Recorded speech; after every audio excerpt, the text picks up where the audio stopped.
All right, howdy. Welcome to the lecture. Let me put myself in the Discord so people can ask questions. Just double checking, everyone can hear me, right? Okay. Today we are going to talk about change of basis. So last time we introduced the concept of a basis, and so let me recall that right now to begin with. Given a vector space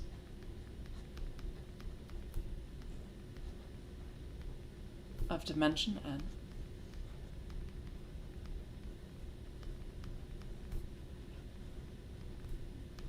a basis is a set of n vectors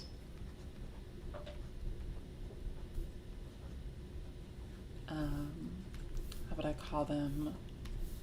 V1, V2, blah, blah, blah, blah, blah, all the way to Vn, such that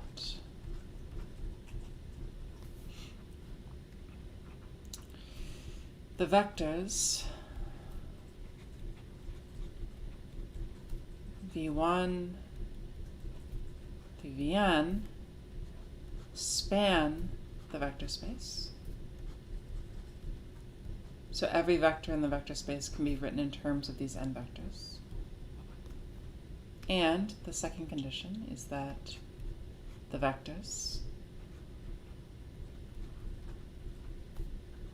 are linearly independent.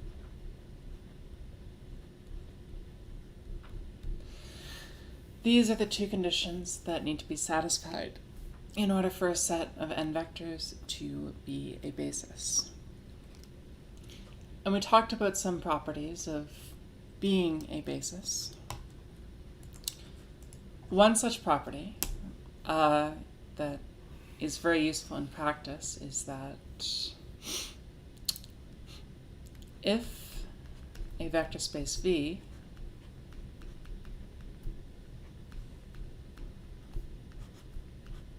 has dimension n,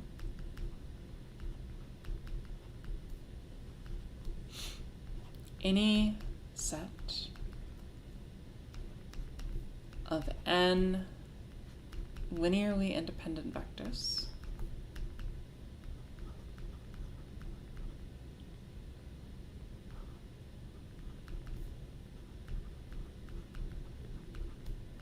or spanning vectors, or spanning set, let's say, forms a basis. So basically what this tells you is that if you know your vector space has dimension n, and you know one of these conditions is satisfied, then the other condition is automatically satisfied as well. So this makes it easy in principle to verify if something is a basis or not, because you don't have to check both conditions. It simply suffices to check one of them. Now, here is kind of a natural thing that we in mathematics like to do. So given a problem,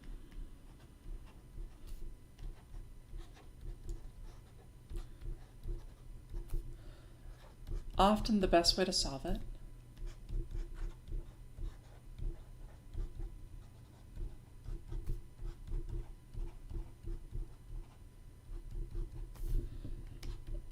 is to choose coordinates designed to simplify the situation.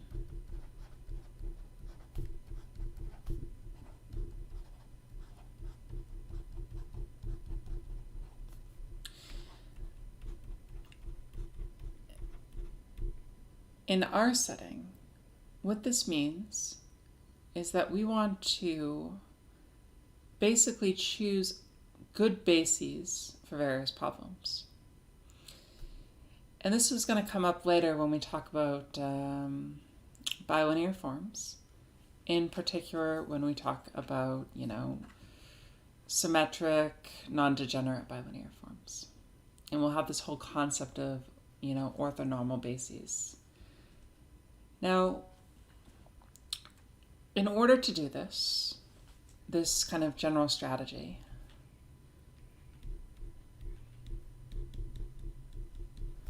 one must know how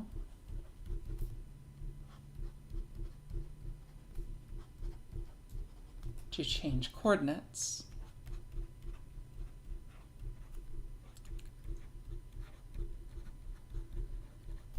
and in our situation,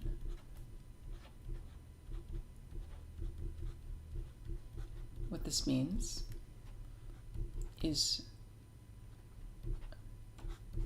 to change basis. So let's start with an example. Let's consider R2.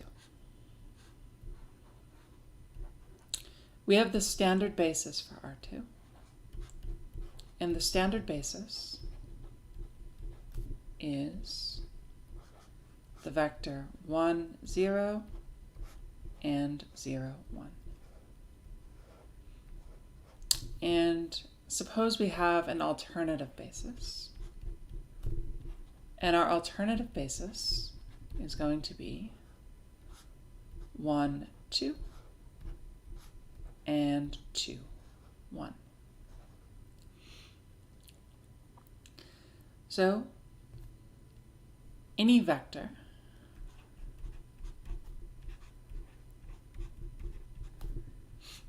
alpha beta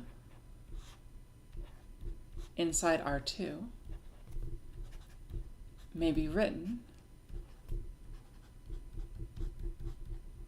as, and this is obvious, alpha 1, 0 plus beta 0, 1, or x times the vector 1, 2 plus y times the vector 2, 1.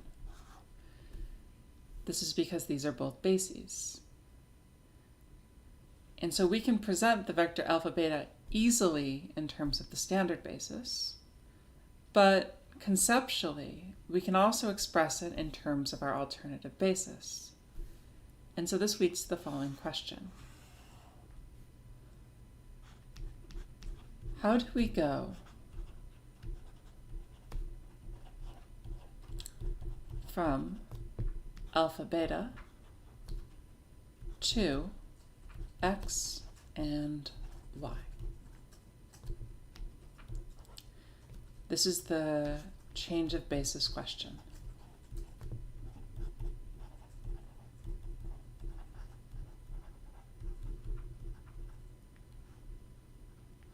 So I'm going to work it out in this specific case, and then I'm going to do it in general. So let's think about this. The first thing we're going to do is we're going to try to understand how the alternative basis is related to the standard basis.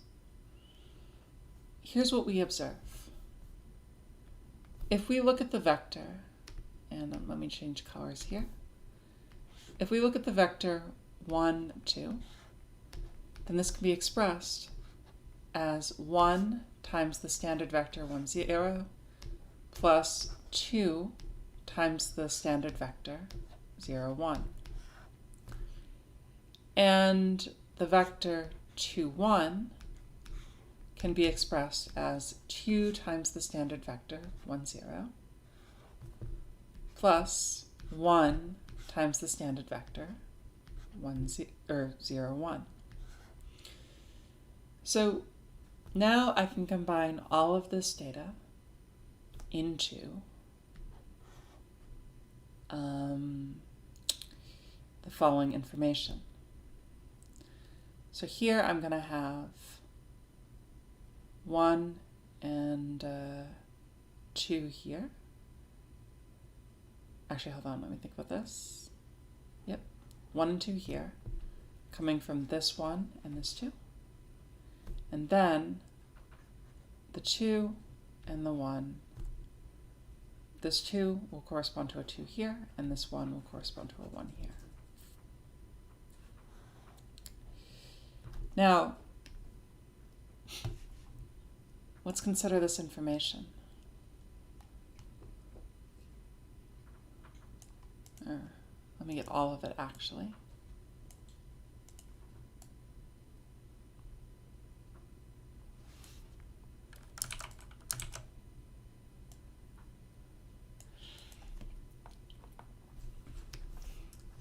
If I use this alpha beta and this xy here, then I can establish the following relationship between xy and alpha beta. And that relationship is that x, y multiplied with this matrix is going to be the same as x times the vector 1, 2 plus y times the vector 2, 1. But we know that this is an expression for the vector alpha beta. So, simplifying, we have the following linear system. 1, 2, 2, 1 times the vector xy is equal to alpha beta. So this is kind of helpful. But here's the question. What we really wanted to know is, how do we go from alpha beta to x and y? Yet what we have right here tells us how to go from x and y to alpha beta. This is not quite what we want. So here's what we can do. We can take this and we can call this matrix right here S. We can call this vector right here X. And we can call this vector right here A. And so this is the same thing as S times X is equal to the vector A. Now, S is invertible.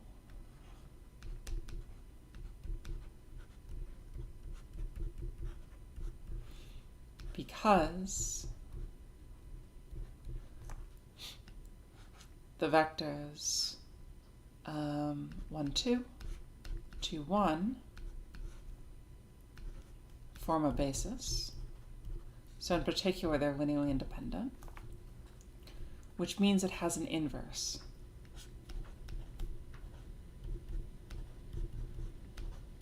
Now what I can do is, if I find this inverse, I can apply it to this equation, and I get x is equal to S inverse times A. Now, if I multiply alpha beta by S inverse, I'm going to get x and y. So, by inverting this matrix right here, what I do is I find a way to transition from the alpha beta to the x and the y. And this is the heart of change of basis. So let's work it out in this specific case. So I'm going to compute the inverse of this matrix. Essentially, well, there's two ways to do it, but the way I'm going to do it is I am going to do the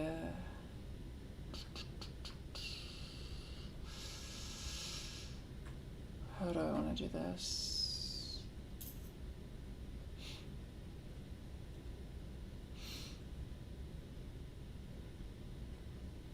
I'll just do it the way we computed it in class, and we'll use the trick. So the way I would compute inverses according to what we talked about in the second week of course is I would write down the following augmented matrix, 1, 0, 0, 1. And then I would apply row reduction to this matrix. So the first thing I would do is I would subtract 2 times row 1 from row 2. So I'd set row 2 equal to row 2 minus 2 times row 1. If I do that, I get 1, 2, 1, 0, 0 here, negative 1 here, and then negative 2 here, 0. And the next thing I do is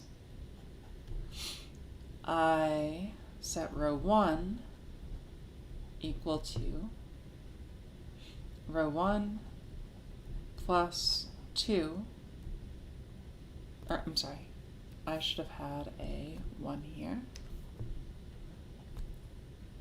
So the next thing I do is I set row 1 equal to 2 times row 2.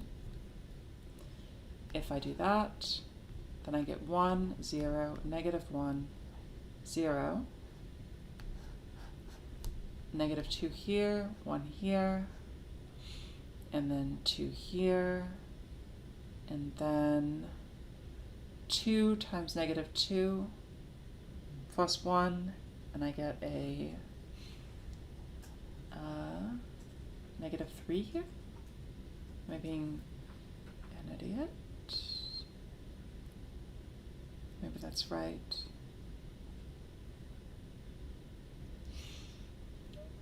Okay, so let me look at that. Why does that feel wrong to me?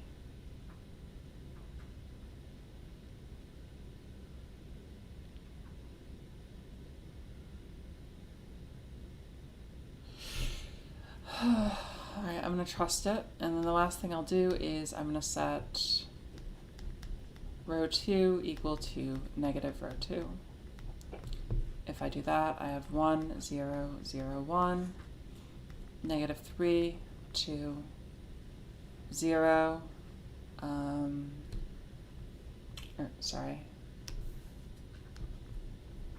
positive 2, and 1.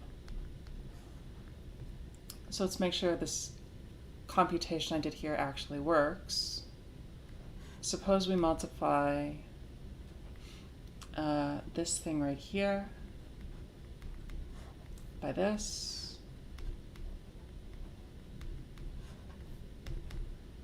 then what do I get? This by this, that gives me 1, this,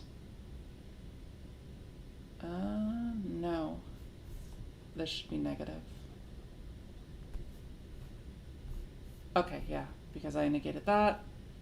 When I multiply this by this, I get 0. When I multiply...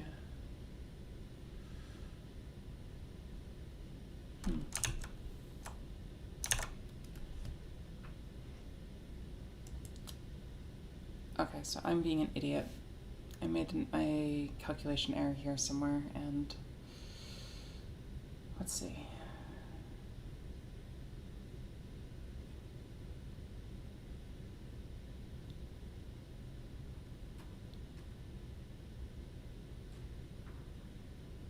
Oh, here was my mistake.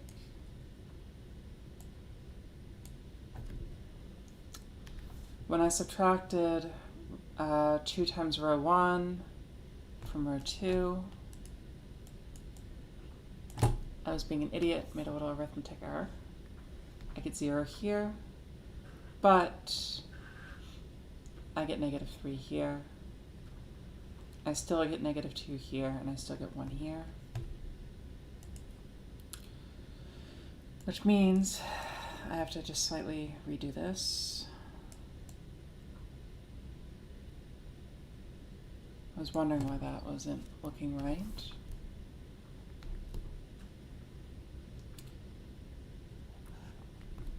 So what I do here is I add 2 times 2 divided by 3 times row 2 to row 1. If I do that, I'm going to get 1, 0, 0 here, negative 3 here, and then this will stay negative 2, 1, and then here I'll have 2/3 here, and then I'm adding negative 4/3 to 1, which means I'm going to have 1/3 here, and then what I do here is I set row 2 equal to negative 1/3 row 2. If I do that, I'm going to get 1, 0, 1, 0, 1/3, 2/3, negative 2/3, and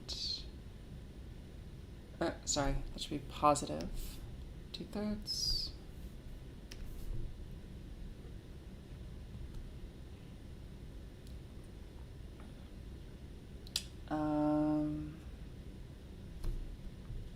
This should be negative, this should be negative.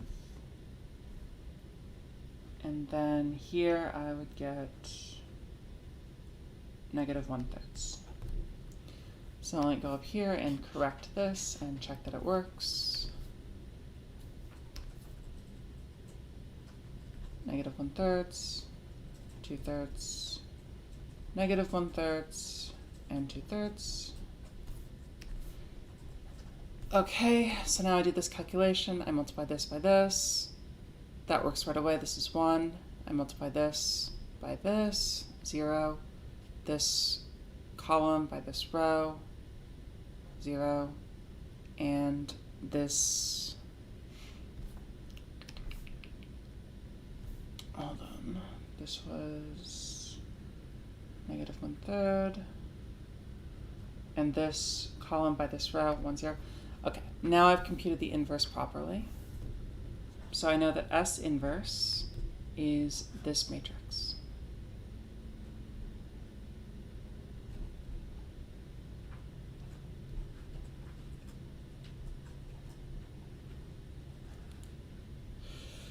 So here's what this enables me to do.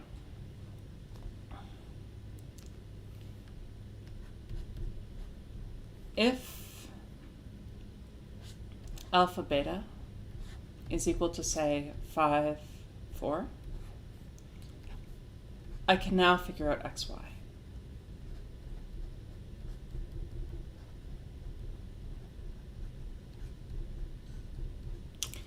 And here's how I do that. I take the matrix I just found, in this case, negative 1/3, 2/3, 2/3, negative 1/3, and I multiply through by 5, 4. And what this is going to give me is it's going to give me negative 5/3 plus 8/3 here. And down here, I'm going to get 10/3 minus 4/3. And so, simplifying, here I'll get 1, and here I'll get 2. So, this will be equal to xy. So here's what this tells us, that alpha beta, which is equal to 5, 4, which is equal to 5 times the standard basis vector 1, 0, plus 4 times the standard basis vector 0, 1, is the same thing as x times the vector negative 1/3, 2/3, and then 2/3, negative 1/3, or, sorry, is equal to 1 times the vector 1, 2 plus 2 times the vector 2, 1. And you can see this quickly. If I times 1 times this, times 2 times this, add them together, I'm going to get 5 in the first component. And then 1 times this plus 2 times this 1 in the second component, I'm going to get 4. So now I'm effectively able to transition from alpha beta coordinates to xy coordinates. And that is the beauty of changing bases. Now I want to do all this in generality. So here's how the general problem goes. Suppose V is a vector space of dimension n,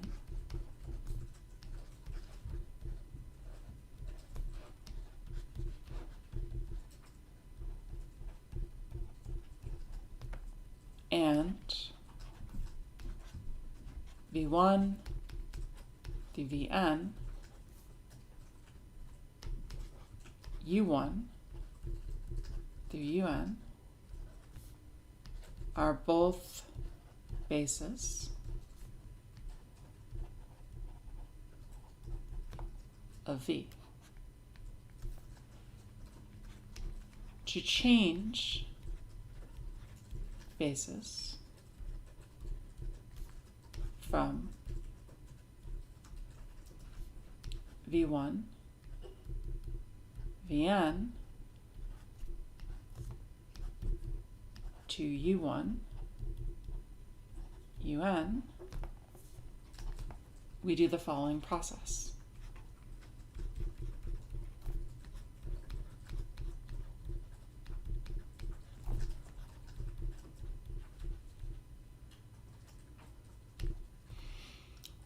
What we want to do, first off, is suppose we have a vector v, and we write it as c1 times v1 plus blah, blah, blah, blah, blah, cn times vn. What we'd like to do, I'm going to make a big equality here, it's going to be rewriting, is we want to write it as d times u1, or d1 times u1, plus d2 times u2, plus blah, blah, blah, dn times un. So the question is, how do we figure out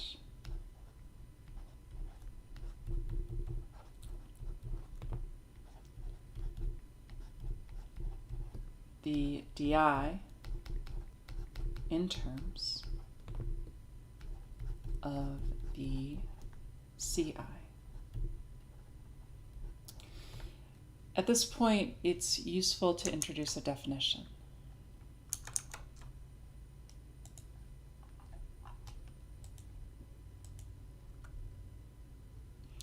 So this is the notion of a coordinate vector. So if V is a vector space and E is an ordered basis with a vector space, as both of these are, and a vector V can be written in the form C1 times V1 plus C2 times V2 plus blah, blah, blah, Cn times Vn, where these are scalars, then we can associate each vector a unique vector C in Rn. In this case, we're associating this vector V with a coordinate vector, and the coordinate vector looks like this. C1, C2, dot, dot, dot, Cn. And likewise, we can do the same thing over here. We can associate the D1, U1, D2, U2, blah, blah, blah, blah, blah, with a coordinate vector. D1, D2, dot, dot, dot, dot, dot, Dn. And both of these vectors live in Rn.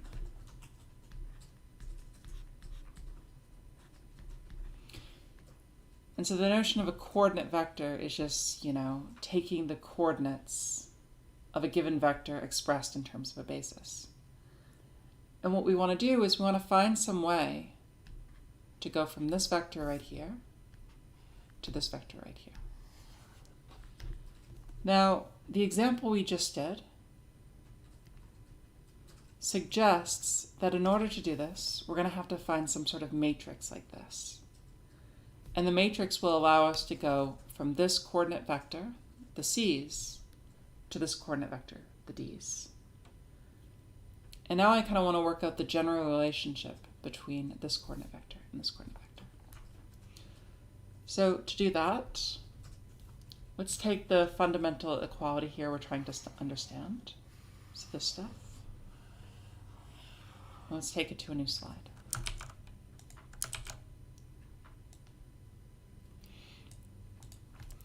Well, here's what we know. We know that V1 here can be written in terms of the UIs because the UIs form a basis. So we may write V1 as alpha 1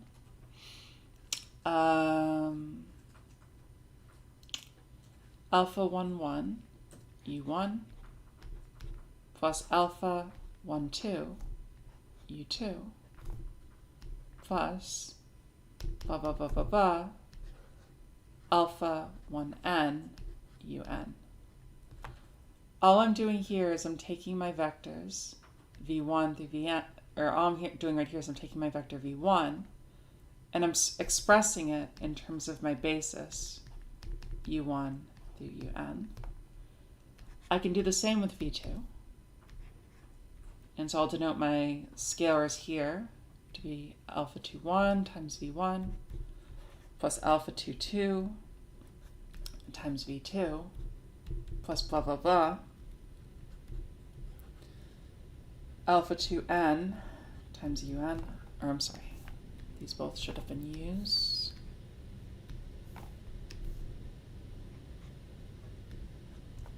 And likewise, I can keep doing this all the way down until I get to Vn. And I can express this as alpha n1 times u1 plus alpha n2 times u2 plus blah blah blah blah blah alpha nn un.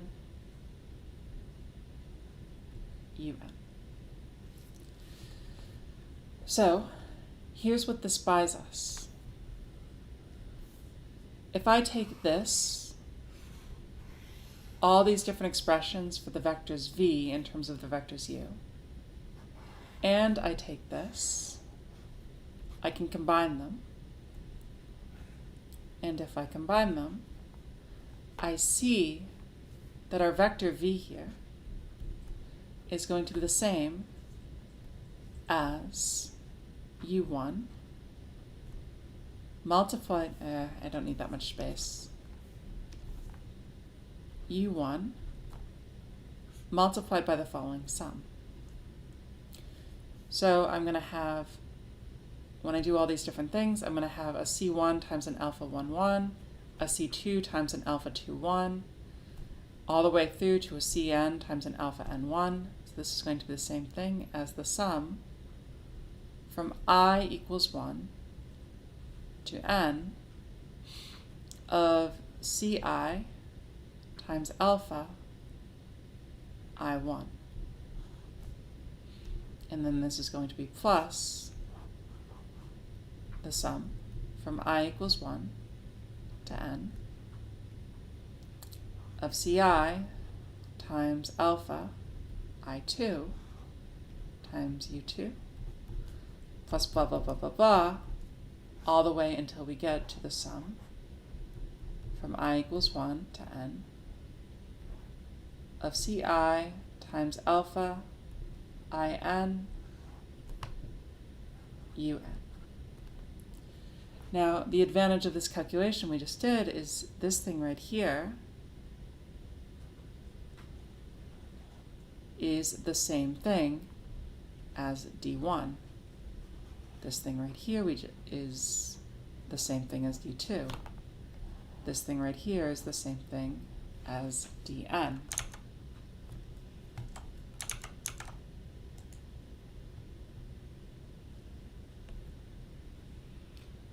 So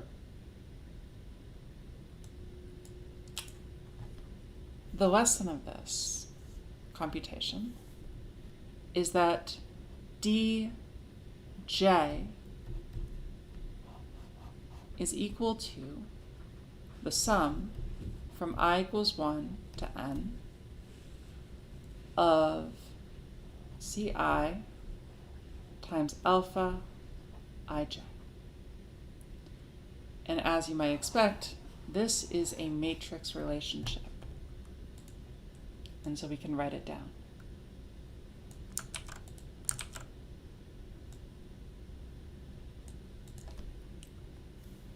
So, what this means, matrix speaking, is that I have a C1 here, a C2 here, all the way down to a Cn here.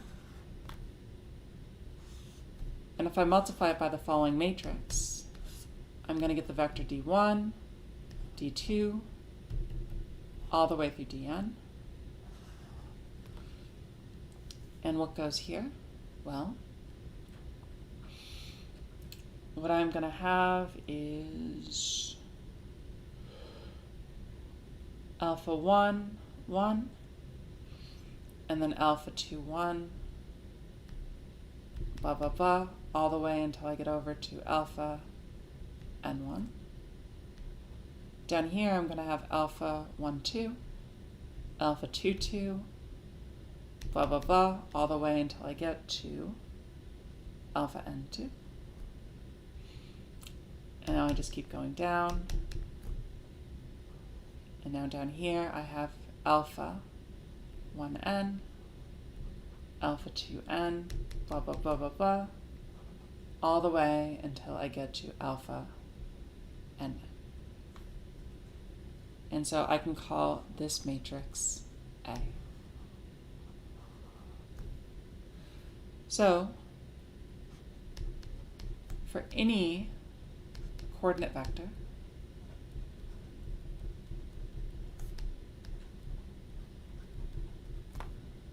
C1, C2, through Cn, I can change to the corresponding coordinate vector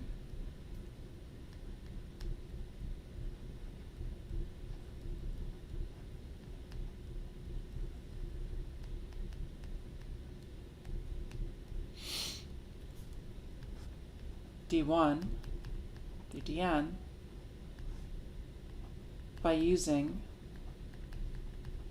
the matrix A.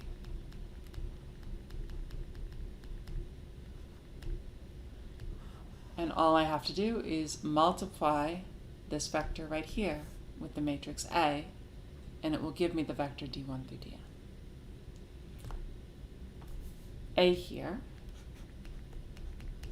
is the change of basis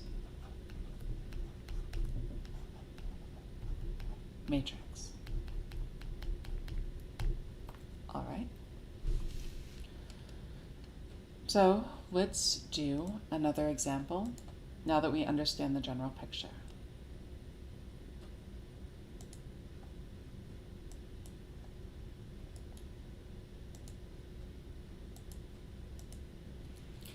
And this new example we're going to do is also going to introduce something that is kind of a useful tool in general.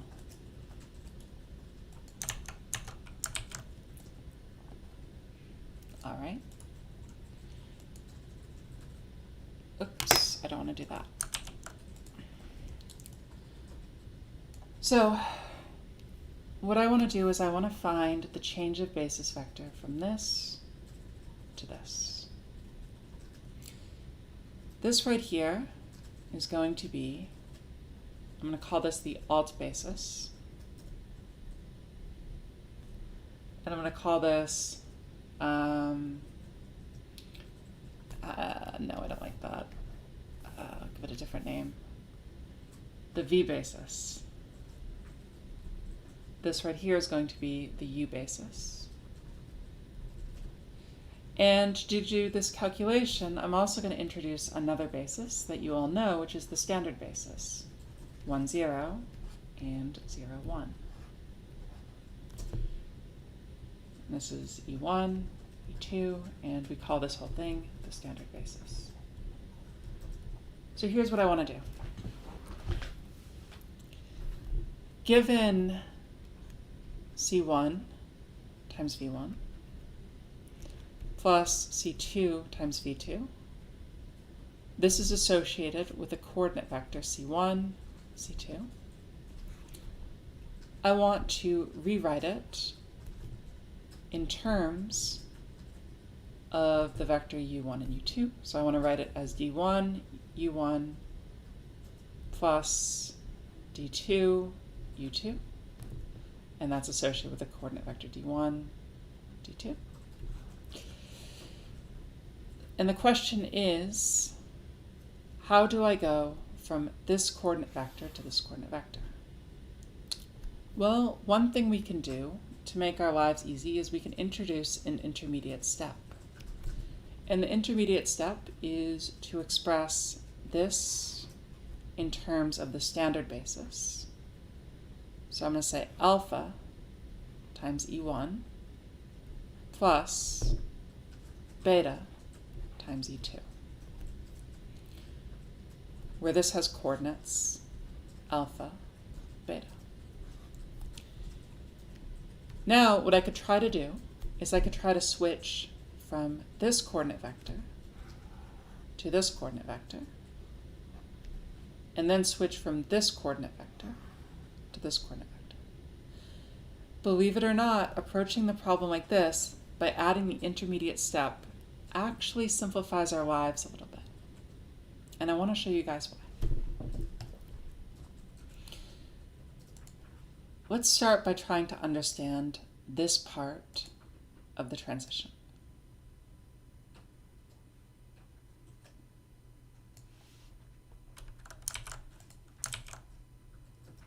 So we go up here, and we consider this change. Well, this is actually not so hard. Here's why this is not so hard. Let's recall what I know about V1 and V2. V1 is the vector 5, 2, and V2 is the vector 7, 3.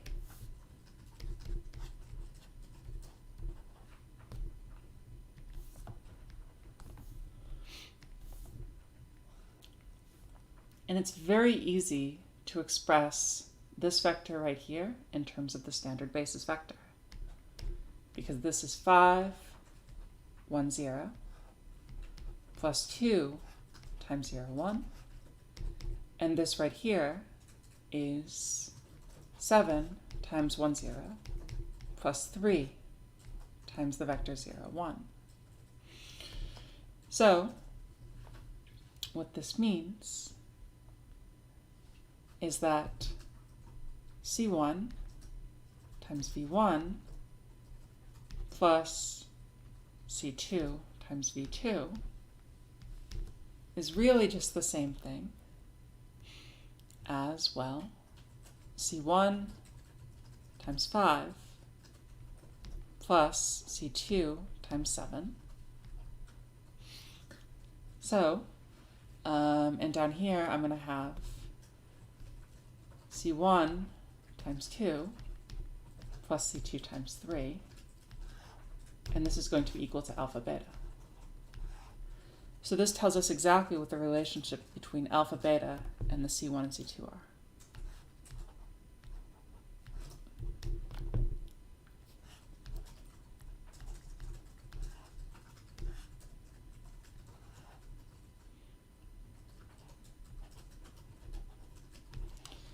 Now, I can easily go from C1 and C2 to alpha beta.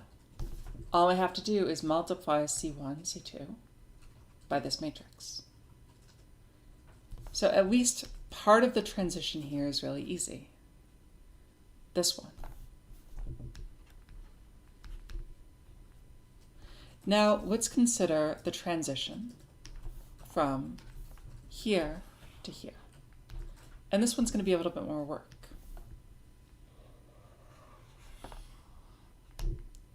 So let me take it, and we'll take it to another slide.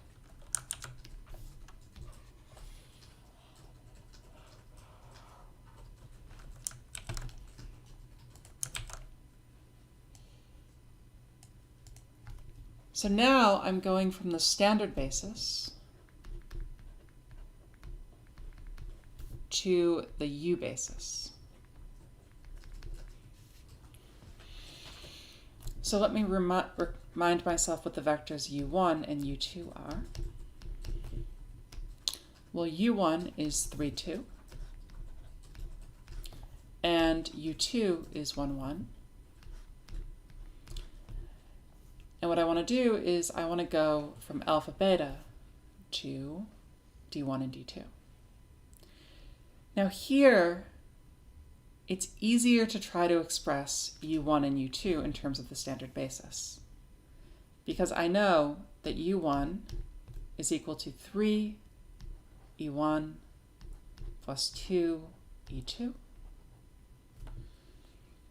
And I know that u2 is equal to e1 plus e2.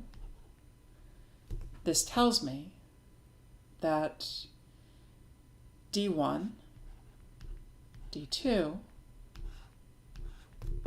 times the matrix 3, 2, 1, 1 is the same thing as alpha beta. Now, the direction I want to go is I want to go from alpha beta to d1, d2. So in order to do that, what I actually have to do is I have to invert this matrix. This is my change of basis matrix A, and what I actually want is I want A inverse, because I can multiply both sides of this by A inverse, and it will tell me how to go from alpha beta to d1, d2. So let's compute the inverse of A. So I have 3, 2, 1, 1. I form the augmented matrix. And now I just do row reduction. So I'm going to set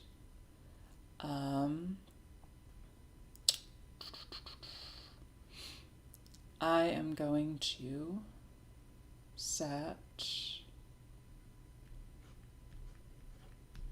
row 2 equal to row 2 minus 2/3 row 1, because if I do that, I'm going to cancel out this 2 here. And so I'll have 3, 1, 1, 0. And then I'm going to have negative 2/3 here, a 1 here. I'll have 1/3 here, and here I'll have 0. And then the next thing I do is I set row 1 to be equal to row 1 minus 3 times row 2. If I do that, I'm going to get 3, 0. And then after the augment, I should get 3 here, and then negative 3 here. If I did that correctly, And here I'll have 0, 1/3, negative 2/3, and 1.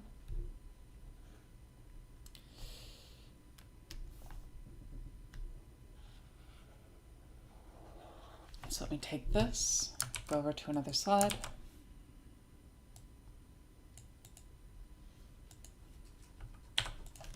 And finish the operations. So the next thing I'll do is I'm going to set row 3 equal to, or sorry, row 2 is going to be equal to 3 times row 2. And row 1 is going to be equal to 1/3 times row 1. And if I do that, I'm going to get 1, 0, 0, 1. Here I'm going to get 1, negative 1. And down here I'm going to get negative 2. And then 3. So I just want to check that I actually computed this correctly because I did mess it up last time. So here I have 3, 2, 1, 1. And I want to try multiplying it by 1, negative 2. Negative 1, 3. And let's see what happens when I do that. Yeah, I get 1 here, 0 here, 1 here, 0 here. So I computed the inverse correctly. So A inverse is 1, negative 2, negative 1, 3. And I can use A inverse to relate D1, D2 with alpha beta, because I have alpha beta times the matrix 1, 3, negative 1, negative 2 is equal to D1, D2. All right, now this is wonderful because let's look at what we have. We have the following relationship between alpha beta and D1, D2. And we have a similar relationship between alpha beta and C1, C2.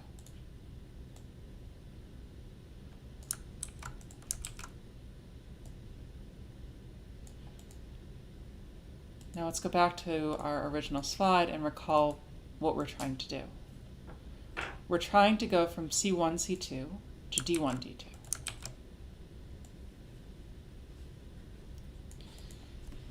And now we can use all the data we've just accumulated to do that.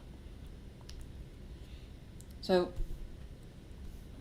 this matrix right here, I'm going to call it U inverse. And this matrix right here, I'm going to call it V.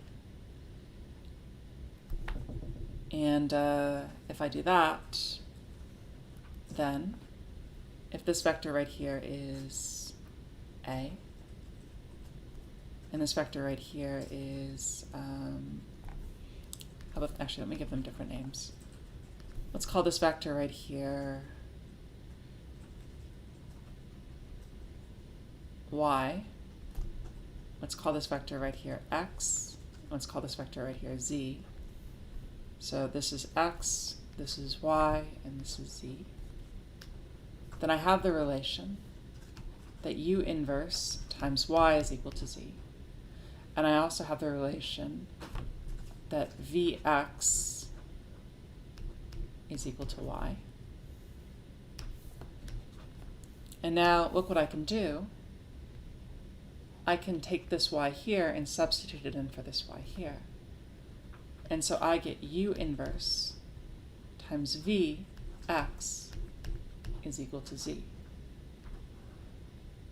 So in order to go from the vector X, C1, C2, to the vector Z, D1, D2, what I have to do is I have to look at the product of the matrix U inverse and V. So the real change of basis matrix here, B, is 1, negative 1, negative 2, 3, times 5, 7, 2, 3.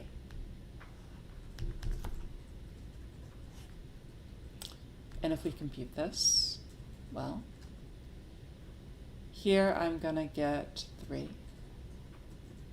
Here I'm going to get 4.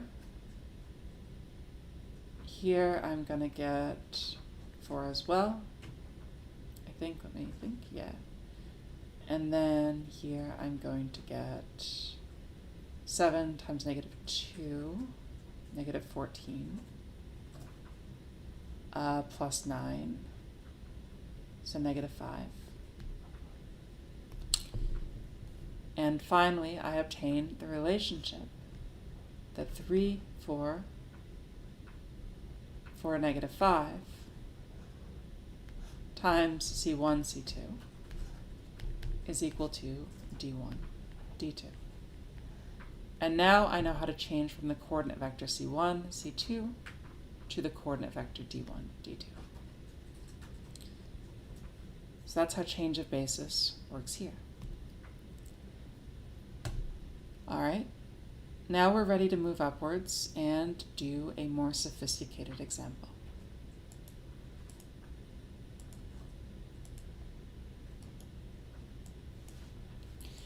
So we're going to look at the space of polynomials of degree 2, and we're going to consider what's going on here. So I should say here P3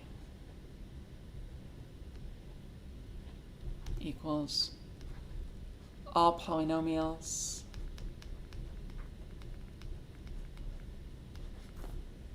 of degree less than 3. So of course this set forms an ordered basis, as does this set. And what we want to do is we want to change from this ordered basis to this ordered basis. So here's how we're going to do it. We're going to start by observing the following relationship.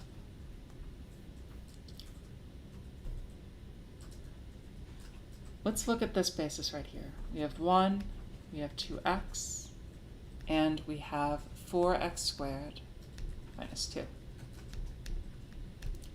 And let's consider expressing this basis in terms of this basis. Well, we're going to have 1 times 0 plus 0 times x plus 0 times x squared. Here we're going to have 2x is equal to 0 times 1 plus 2 times x plus 0 times x squared. And here we're going to have 4x squared minus 2 is equal to negative 2 times 1 plus 0 times x plus 4 times x squared.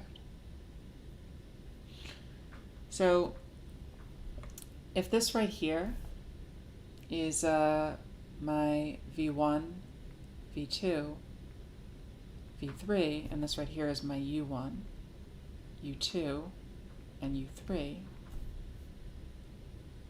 Sorry, let me make those look like U's. U2, U3. Then I've deduced the following relationship. My U1 is equal to 1, my U2 is equal to 2x, and my U3 is equal to 4x minus 2. And I've re-expressed the u's in terms of the v's.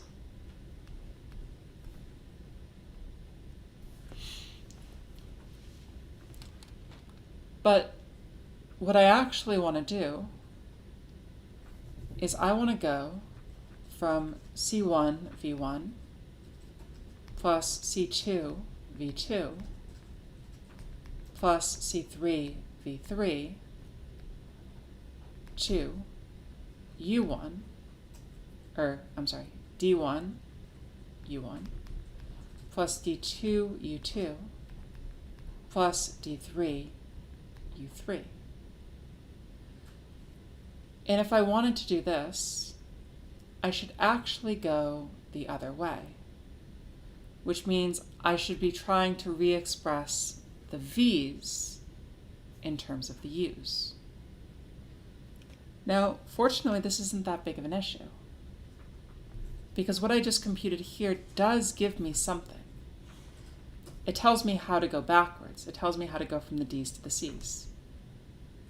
It tells me in particular that D1, D2, D3 multiplied with the following matrix is equal to C1, C2, and C3.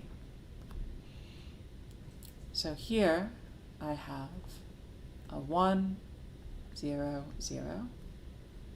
Here I have a 0, 2, 0. And then here I have a -2, 0, 4.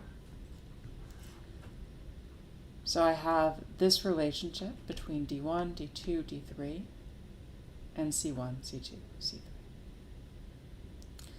So what I need to do is, if this matrix right here is A, I wish to compute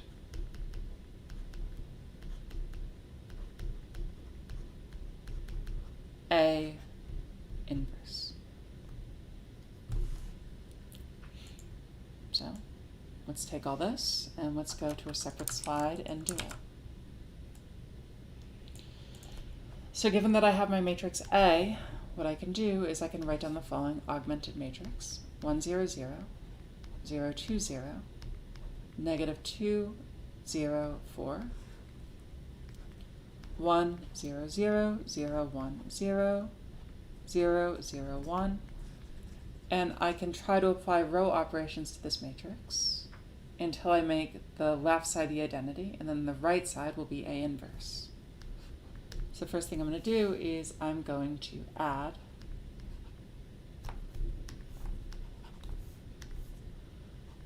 I'm going to set row 1 equal to row 1 plus 1/2 row 3.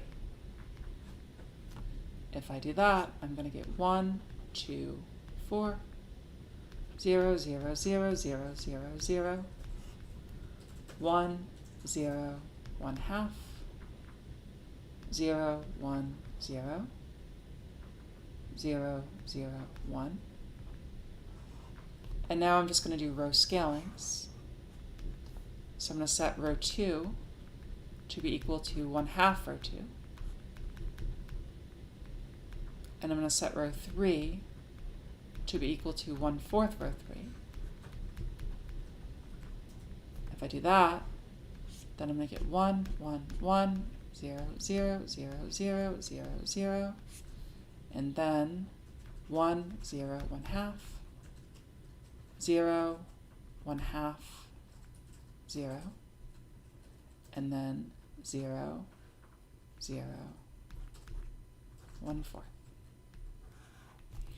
And so this tells me that A inverse is equal to 1, 0, 0, 0, 1/2, 0, 1/2, 0, 1/4.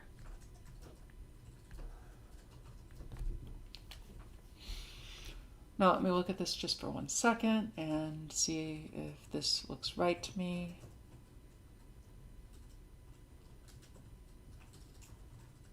And in fact, it does look right. I'm happy with it.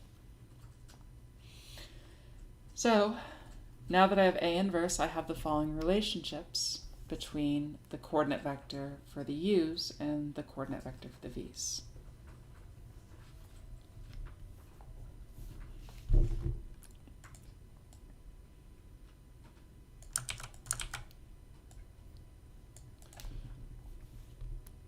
So I have this times C1, C2, C3 is equal to D1, D2, D3.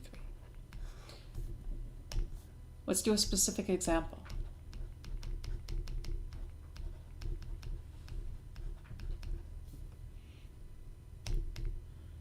Express x squared plus 2x plus 1 in terms of the basis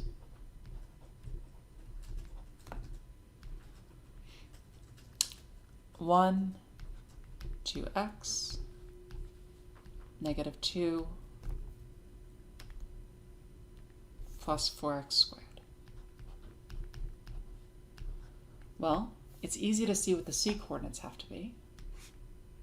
We have to have c1, c2, c3 is equal to 1, 2, 1. So I can use this together with this matrix to figure out what d1, d2, and d3 have to be. I have 1, 0, 1 half, 0, 1 half, 0, 0, 0, 1 fourth. And then if I multiply it through by 1, 2, 1, 0, I'm going to get the following vector. Here I'll get 2 plus 1 half, which is the same as 5 halves. And then here I'll get 1. And then here I'll get 1 fourth. So this tells me that x squared plus 2x plus 1 is the same thing as 5 over 2 times 1 plus 1 times 2x plus 1 fourth times -2 plus 4x squared.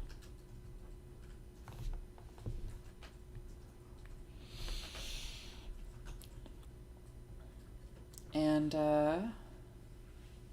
does this work? Yeah, this gives us exactly what we want, I think. Hold on, let me think.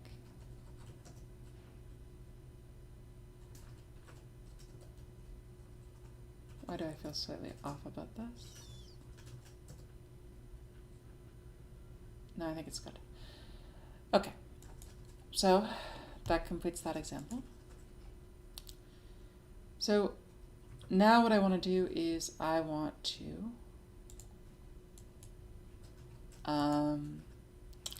kind of generalize a technique that we just used. So I don't really know a formal name for this technique. I don't think there is one. So I'm just going to call it the standard basis technique.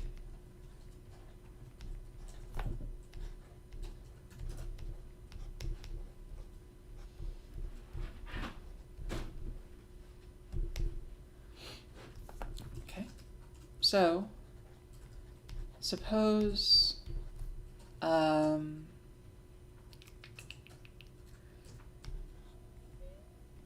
V1 through Vn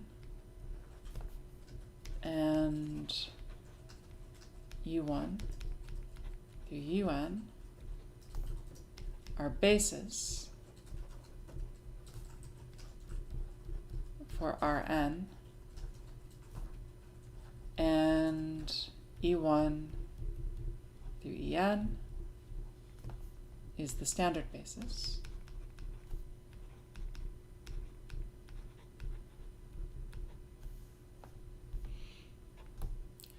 Then the change of coordinates, change of basis matrix for V1, Vn to U1, Un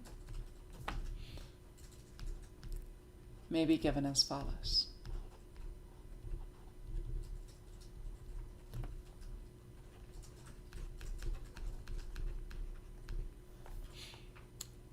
Well, we're going to apply the same general technique that we applied all the way back here. Well, this was a specific version of the technique. We're going to do it in general. So if we have C1, V1, plus blah, blah, blah, blah, blah, blah, blah, Cn, Vn, and this is coordinate vector C1 through Cn, and we want to go to coordinate vector D1, U1, plus blah, blah, blah, blah, blah, Dn, Un. We're going to use the standard basis as an intermediary.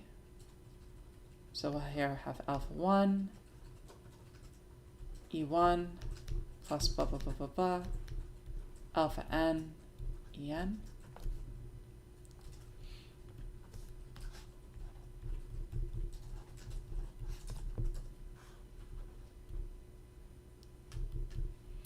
And we're going to talk about how we can go from this coordinate vector to this coordinate vector.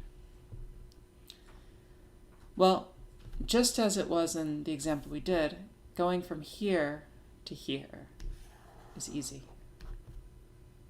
Because if this is x and this is y, then we have y is equal to vx, where v is the vector, or the matrix, whose columns are v1 through vn. So this is super easy, as it was in that specific example. And then over here, we have, if this is z,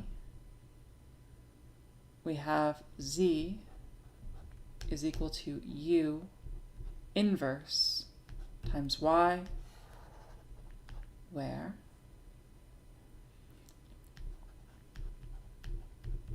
u is the matrix, whose columns are u1 through un. So we're not using u, we're using u inverse. And as before, we're going to have z is equal to u inverse times v times x, and u inverse times v is the change of basis matrix.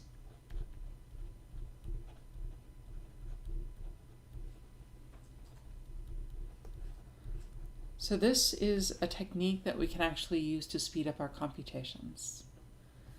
Rather than do everything by hand, this kind of gives us a cookbook recipe for changing bases. And it uses the standard basis as an intermediary basis to help write down this matrix quickly. So let's do an example.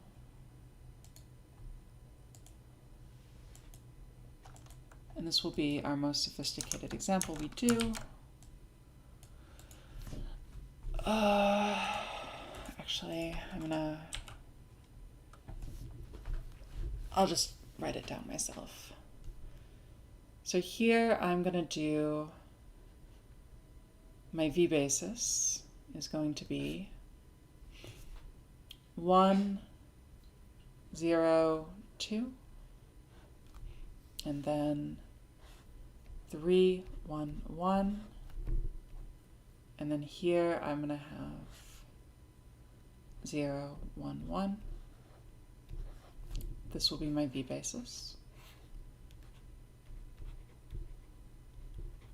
for R3. And I'm also going to have a u basis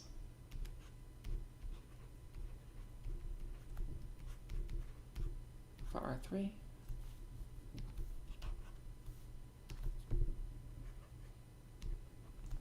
And my u basis is going to be, here I'll have 1 1, 0.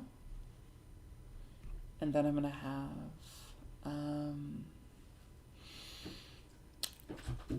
2, 3, 1. And then I'm going to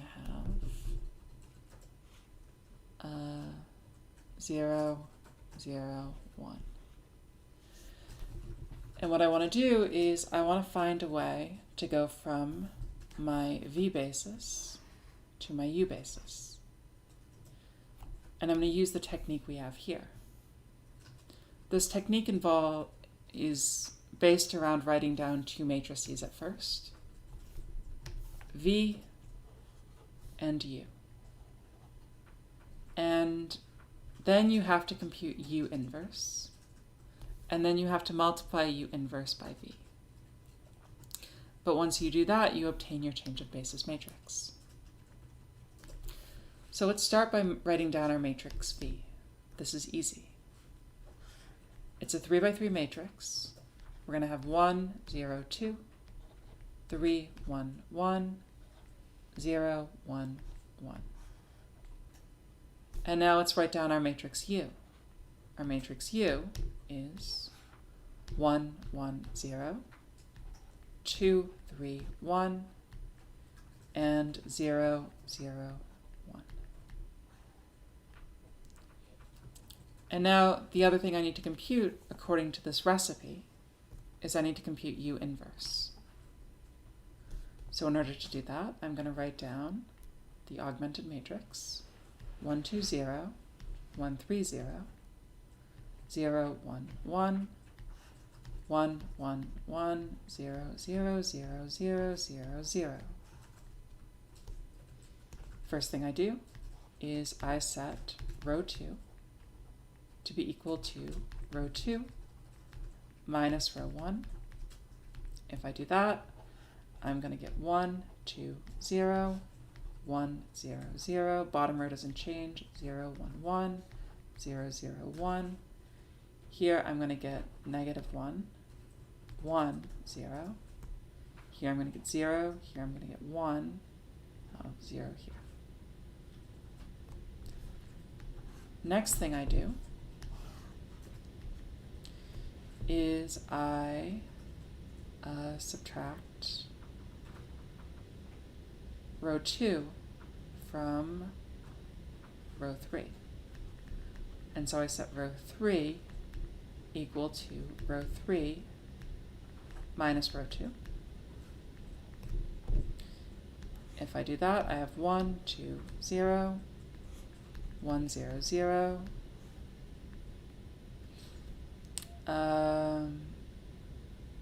And then 0, 1,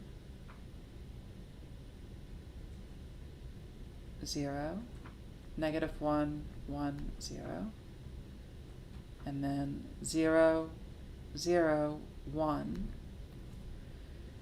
and then I'm going to have positive 1 here, negative 1 here, and positive 1 here, if I've done everything right. And then the final step is to subtract 2 times row 2 from row 1. So row 1 is equal to row 1 minus 2 times row 2. If I do that, I get the following matrix: 0, 1, 0, negative 1, 1, 0, 1, negative 1, I'm sorry, 0, 0, 1, 1, negative 1, 1. And then here I'll have 1, 0, 0. And then here I'll have 3. And then negative 2. And then 0.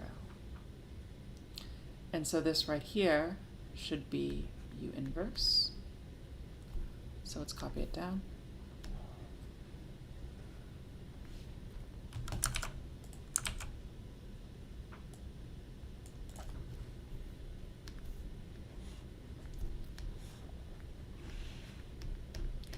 So if I didn't mess up any computations, I have U inverse.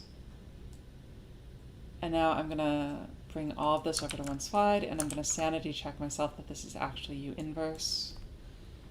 So say I multiply the first column here by the first row here, I get 1, which is good and right.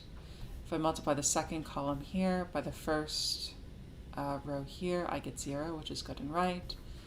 Third column here by first row here, I get 0, which is right. First column here by second row here, I get 0, which is right. Second column here by first row here, I get 1, which is right. Okay, this has to be right, so I'm good. So I have successfully computed U inverse, and all that remains to figure out my change of basis matrix is to multiply U inverse by V. So I have to do the computation. 3, -1, 1, -2, 1, -1, 0, 0, 1, and I have to multiply it by 1, 0, 2, 3, 1, 1, and 0, 1, 1. So this is an annoying computation, but we can do it not pretty quickly. This column by this row gives me 3. This column by this row gives me, so 3 times 3 is 9, minus 2 is 7. This column by this row gives me -2. This column by this row gives me -1. This column by this row gives me +2. This column by this row gives me +1. This column by this row gives me 3. This column by this row gives me 3. This column by this row gives me 0. And I am done. And this right here is the change of basis matrix.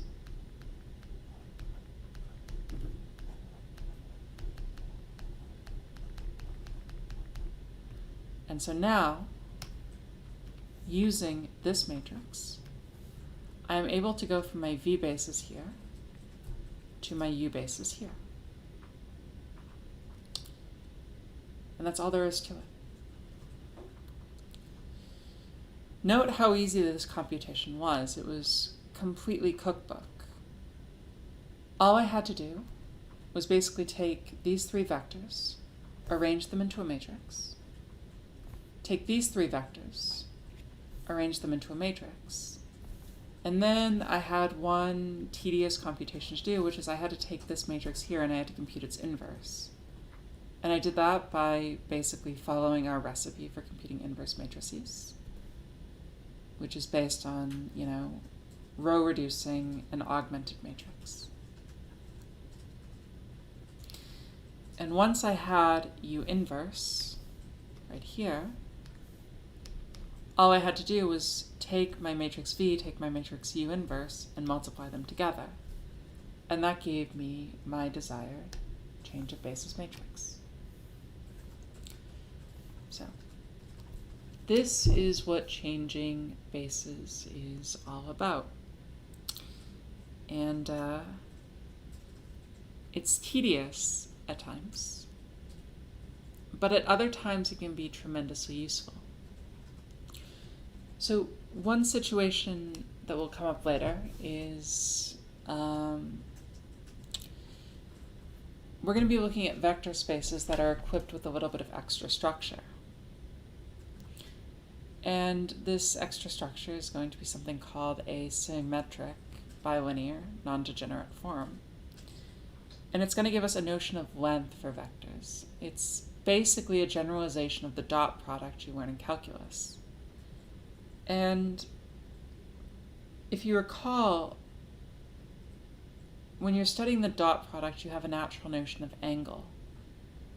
And you can speak of vectors that have like 90-degree angles between them. And we would say they're orthogonal. The dot product between them is 0.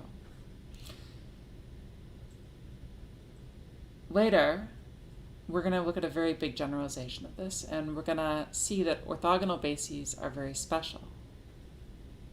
And often we're going to want to change our basis from a standard basis to an orthogonal basis, where our problems will become a lot easier once they become orthogonal.